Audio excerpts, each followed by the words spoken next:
அப்டேட்னா update இது வரைக்கும் யாருமே எதிர்பார்க்காத அப்டேட்டுங்க. ஒருத்த நாடு பாப்ப நாடு மக்களே, இன்னுமே நீங்க படம் பாக்குறதுக்கு தஞ்சாவூருக்கோ பட்டுக்கோட்டைக்கோ மன்னார்குடிக்கோ நீங்க போக தேவையில்லைங்க. நம்ம பாப்ப நாடுலயே மஜா தியேட்டர் ஒன்னு ஓபன் பண்ண போறாங்க. அங்கே கூலி படமும் ரிலீஸ் ஆக போகுது. வணக்கம் நம்ம தஞ்சாவூர் மக்களே. சிட்டிஸ்க்கு ஈக்குவலான தரத்தோட நம்ம பாப்ப நாடு பாரத் பெட்ரோலியம் பக்கத்துல தேவசுகி சினிமாஸ்ங்கிற தியேட்டர் கிராண்டா ஓபன் பண்ண போறாங்க. ஒரு ஷோக்கு 376 பேர் உட்கார்ந்து பாக்குற மாதிரி சீட்டிங் கெபாசிட்டி ரெடி பண்ணிருக்காங்க. அதுவும் புஷிங் சீட்டுங்க. இந்த தியேட்டர்ல டால்பி டிஜிட்டல் யூஸ் பண்ணிருக்காங்க. அதனால எக்ஸ்பீரியன்ஸ் சூப்பரா இருக்குங்க. 4K அல்ட்ரா ஹெச்டில படம் பார்க்கிறதுக்கு தயாரா இருங்க மக்களே. மொத்தத்துல தியேட்டர் வேற லெவல்ல இருக்கு. ஒருத்த நாடு பாப்ப நாடு மக்களே, கூலி படம் பார்க்கிறதுக்கு தயாரா இருங்க. வணக்கங்க. பாப்பாடு தேவசுகி சினிமாஸுங்க. இது முன்னாடி எங்கள் தாத்தா கட்டினது 1983 சாமி திரையரங்கம்னு இருந்துச்சு.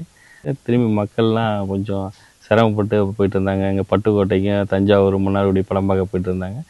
அது திரும்பி நம்ம தேட்டரை புதுமையாக கொண்டாடுவோம் அப்படின்னு சொல்லிட்டு இன்றைக்கி உள்ள ஜெனரேஷனுக்கு எப்படி இருக்காங்களோ அதுக்கு தகுந்த மாதிரி கொண்டாடுவோம்னு சென்னையில் உள்ள டீமை வச்சு எல்லாம் பண்ணி ரெடி பண்ணி சூப்பராக பண்ணியிருக்கோம். அதை சூப்பர் ஸ்டார் ரஜினிகாந்த் தலைவர் நடித்த படம் கூலி. அதை முதல் திரைப்படமாக திரையிடுறதுக்கு இருக்கோம். உங்களோட ஆதரவும் அன்பும் என்றைக்கு எங்களுக்கு தேவை.